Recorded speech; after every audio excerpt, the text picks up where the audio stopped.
যখন কাফেলার সাথে হজে যাচ্ছিলাম, প্রতিমধ্যে পথারে একটি ফেলেছি, সৈন্যবাহিনী সবাই চলে গেছে, আমাকে রেখে সবাই চলে গেছে, কিন্তু আমি এখানে মরুভূমির মধ্যে কিভাবে খানা খাবো? আমি এখানে কই খানা পাবো? আমি আল্লাহর কাছে দোয়া করে ঘুরে আল্লাহ আমার জন্য একটা কাক ব্যবস্থা করে দিলেন। প্রতিদিন কাক আমার জন্য খানা নিয়ে আসে, আর আমি ওই রুটি খেয়ে খেয়ে আল্লাহর শুকরিয়া আদায় করি। মালিক ইবনে দিনার এবার সামনে চলতেছে, ওই বান্দাকে বলে সামনে আসো। মালিক ইবনে দিনার ওই বান্দাকে নিয়ে সামনে যায়। মালিক ইবনে দিনার এবার যখন সামনে হাঁটতেছে, তাকে দেখে একটা কূপ, ওই কূপ থেকে হরিণগুলো পানি পান করতেছে। মালিক ইবনে দিনারেরও পানি পিপাসা লাগলো। মালিক ইবনে দিনার চিন্তা করলেন, আল্লাহর ওলি মানুষ, না না, হরিণগুলোকে সরানো যাবে না। হরিণগুলো পানি পান করার পর মালিক ইবনে দিনার পানি পান করবে।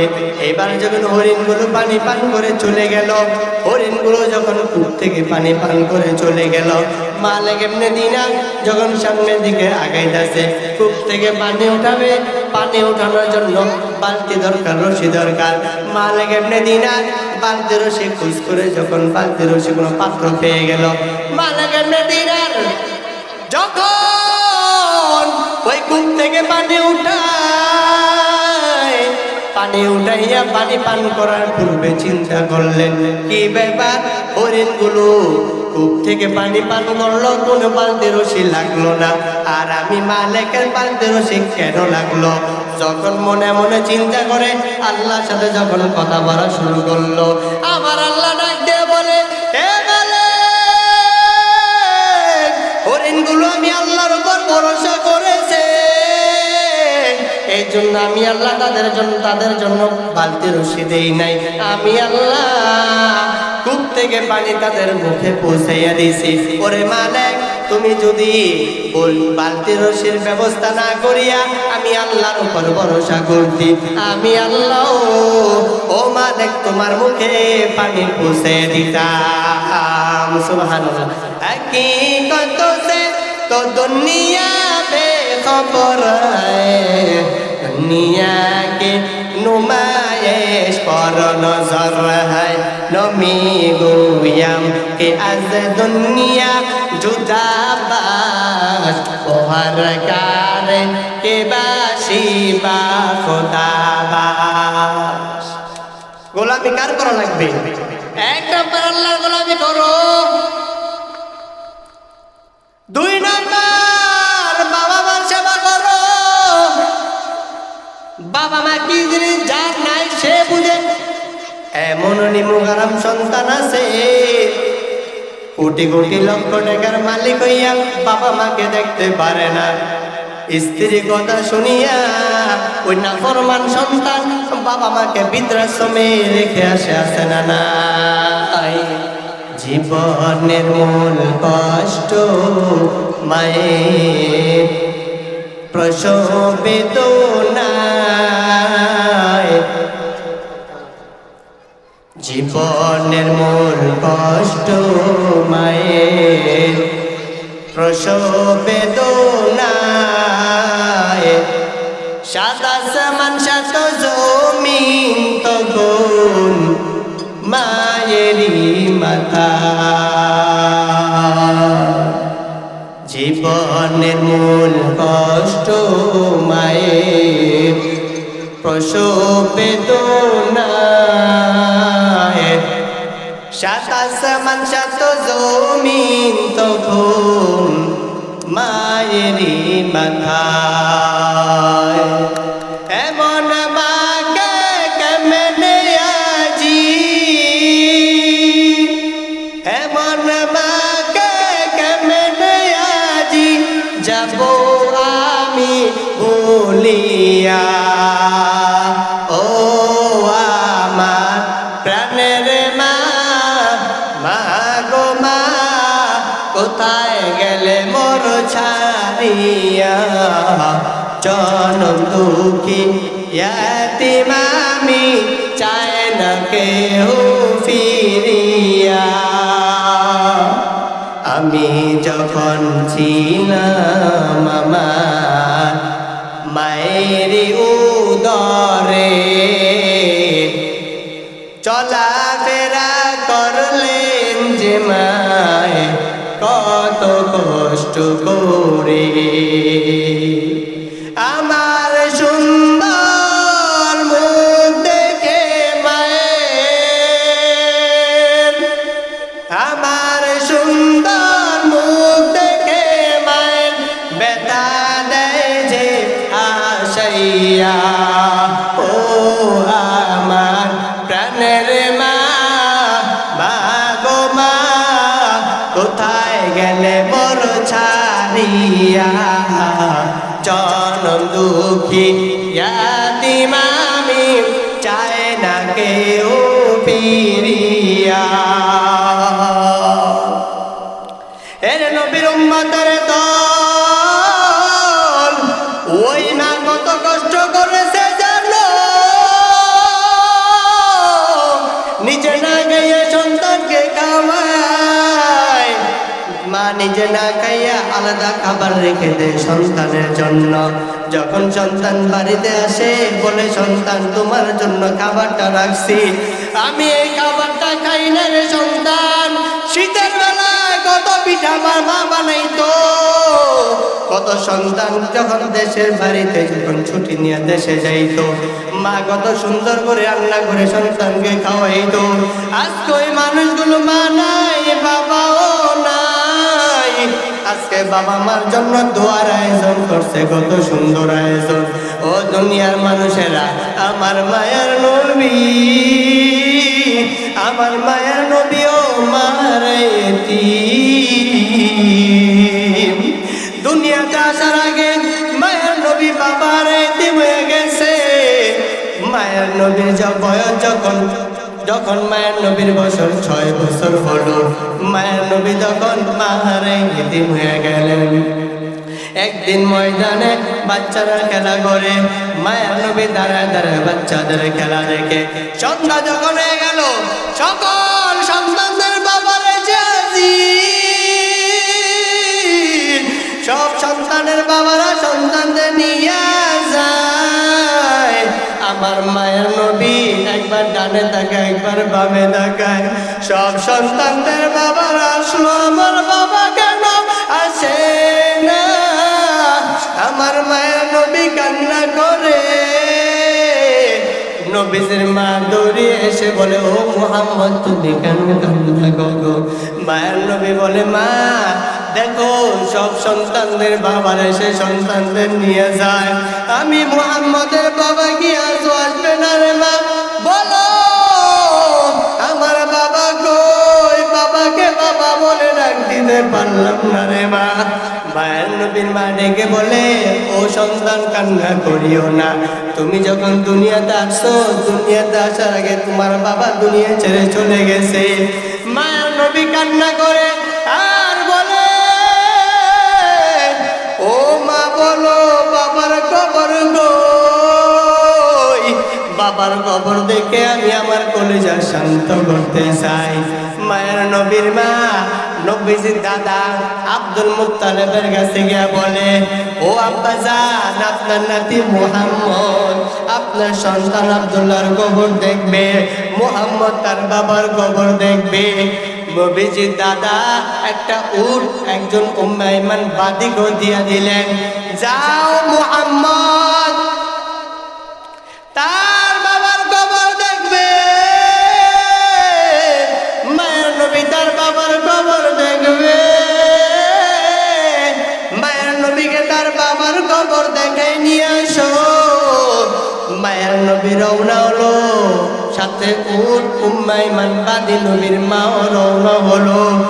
মায়ের নবী যখন এবার চলতেছে, উঠতে সামনে দেশে যাবে, মায়ের নবী তার বাবার কবর দেখবে।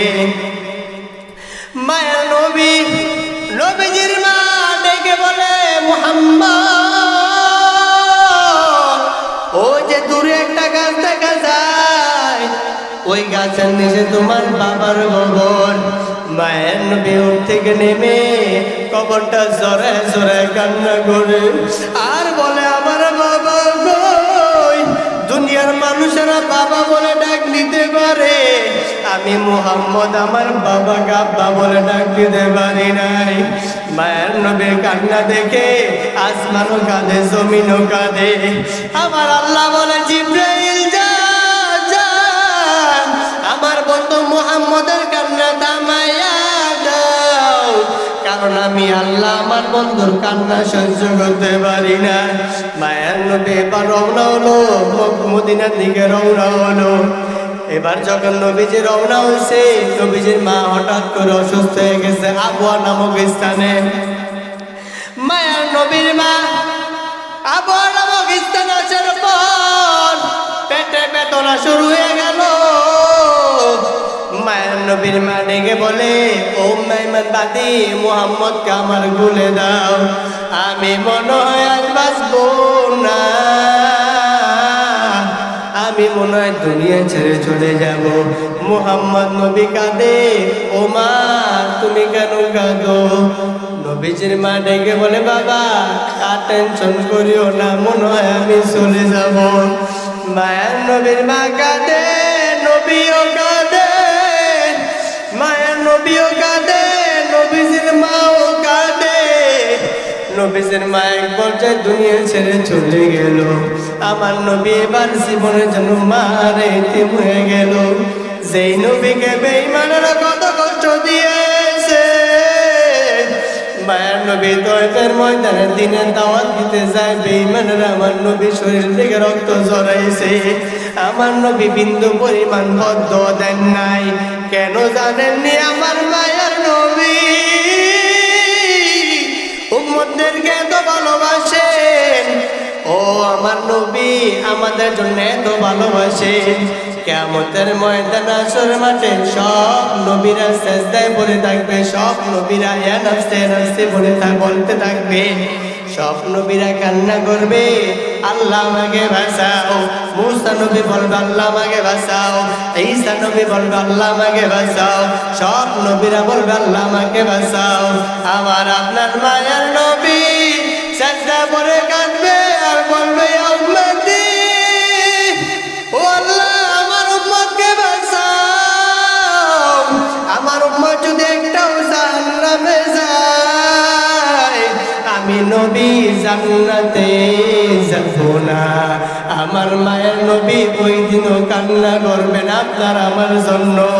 কেমন মায়ের নবী আমার, যেই মায়ের নবীকে দুনিয়া ছেড়ে বিদায় করে দেওয়ার জন্য বেঈমানেরা প্ল্যান করলো। মায়ের নবীকে দুনিয়া ছেড়ে বিদায় করে দিবে, ঘরের চতুর্পাশে বেঈমানেরা হাজির। মায়ের নবীকে দুনিয়া ছেড়ে বিদায় করে দিবে। আমার নবী কাঁদে আর বলে, আল্লাহ বেঈমানেরা আমাকে দুনিয়া ছেড়ে বিদায় করে দিবে।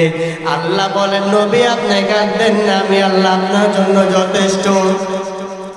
বেঈমানেরা নবীর ঘরের চতুর্পাশে হাজির। মায়ের নবীকে দুনিয়া ছেড়ে বিদায় করে দিবে প্ল্যান করেছে। আমার আল্লাহ বলেন, বন্ধু আপনি টেনশন করবেন না, এক মুঠি বালি হাতে নেন, এক মুঠি বালি হাতে নিয়ে আপনি সূরা ইয়াসিনে কিছু আয়াত করে দম করে ছিটিয়ে দেন। দেখবেন বালিগুলি বেঈমানদের চোখের মধ্যে ঢুকে যাবে আর আপনি নিরাপদে বেরিয়ে যাবেন। মায়ের নবী আল্লাহর ভাইয়া এবার যখন এক মুঠি বালি হাতে নিয়া আল্লাহর নামে পড়া শুরু করলো, বিসমিল্লাহির রহমানির রহিম, ইয়াসিন ওয়াল কুরআনিল হাকীম, ইন্নাকা লামিনাল মুরসালিন আলা সিরাতিম মুস্তাকিম, তানজিলাল আজিজির রহিম। এক মুঠি বালি হাতে নিয়া মায়ের নবী যখন সূরা ইয়াসিন পড়া শুরু করলো, সূরা ইয়াসিন পড়ে যখন বালির মধ্যে ফু দিল, বালিগুলো যখন ফু দিয়ে বাইরে ছিটিয়ে দিল, বালিগুলি বেঈমানদের চোখের মধ্যে ঢুকে গেল। মায়ার নবী নিরাপদে ঘর থেকে বেরিয়ে গেলেন। ঘর থেকে বেরিয়ে সরাসরি নবীর বন্ধু প্রিয় সাহাবী আবু বকরের ঘরের সামনে একটা ডাক দিলেন। একটা ডাক দেওয়া মাত্রই আবু বকর দরজাটা খুলে বলে, লাব্বাইকা ওয়া সাদাইকা ইয়া রাসূলুল্লাহ, আমি আবু বকর আপনার জন্য হাজির। মায়ের নবী কান্না করে, ও আবু বকর দেখো আমি চলে আসছি, মক্কা থেকে মদিনায় যাওয়া লাগবে, বেঈমানেরা আমাকে থাকতে দেয় নাই। আবু বকরকে যখন দরজাটা ঢোকা দেওয়া মাত্র দরজাটা যখন খুলে ফেলল, মায়ের নবী ডেকে বললেন, আবু বকর আপনি কি ঘুমান না? যে একটা ডাক দেওয়া মাত্রই আমি আপনি সাথে সাথে দরজা খুলে ফেললেন। আবু বকর ডেকে বলে, পয়গম্বর আপনি যে বলেছিলেন বহুদিন আগে যখন মক্কা ছেড়ে মদিনায় যাইবেন, আমি আবু বকর হব নাকি আপনার সফর সঙ্গী? এই জন্য আমি আবু বকর দিনের বেলা যতই ব্যস্ত থাকি, রাতের বেলা একটা সেকেন্ডের জন্য ঘুমাই না। সারা রাত আপনার জন্য দরজার সামনে দাঁড়ায় দাঁড়ায় অপেক্ষা করি কখন মায়ের নবী এসে আমাকে ডাক দিবেন।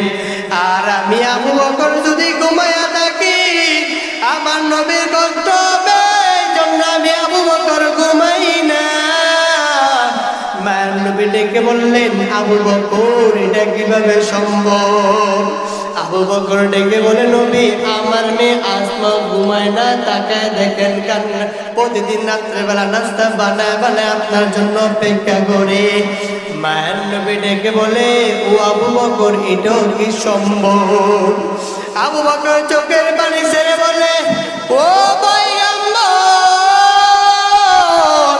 তাকায় দেখেন কুটির ঘুরে উট, ওই উটও ঘুমায় না, ওই উটও আপনার জন্য দাঁড়ায় দেখে, আপনার পথের দিকে তাকায় দেখে অপেক্ষা করে।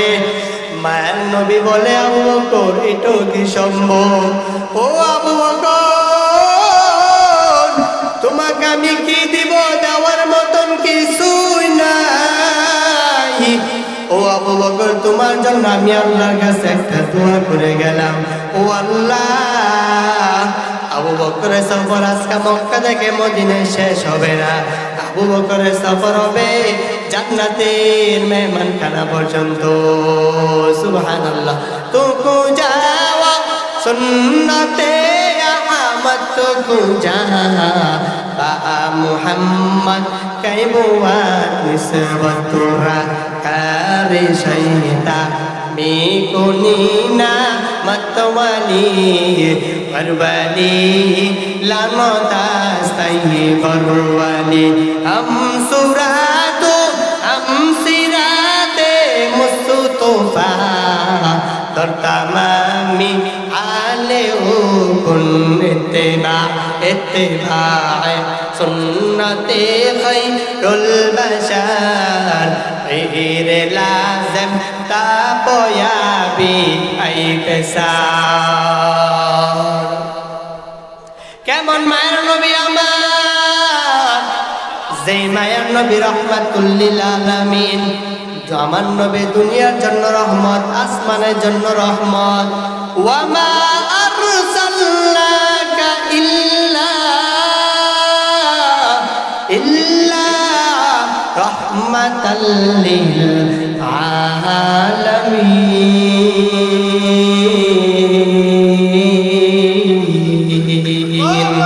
এই কালামে জিন্দা কুরআনে হাকিম হিকমতে উলায়ে জালাস তু কালিম জামিউল ইলম ফিল কুরআনে হাকিম তাকাসারাত আনহু আফহামুর রিজালিন বকা কুরআন কালামুল্লাহ বশানু কদিমাস্তি কদিমাস্তি নয়নু। আমার মায়ের নবী রহমাতুল লিল আলামিন, আসমানে বাকির জন্য রহমত, আমার নবী জমিনের মা জমিনের প্রাণীর জন্য রহমত, সমুদ্রের মাছের জন্য রহমত।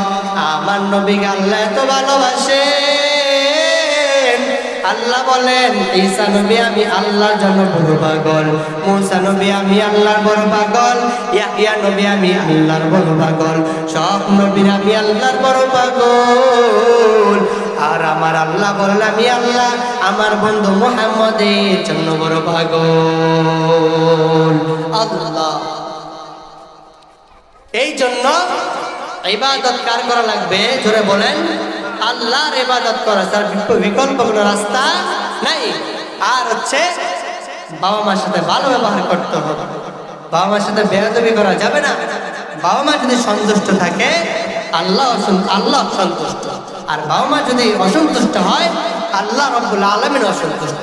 এই জন্য আল্লাহ পাক রব্বুল আলামিন যে কথাগুলো বললাম সর্বপ্রথম আমাকে আমল করা, তারপর আপনারা সবাইকে আমল করার তৌফিক দান করুন, বলেন আমিন। আর এই প্রধান বাড়ি যারা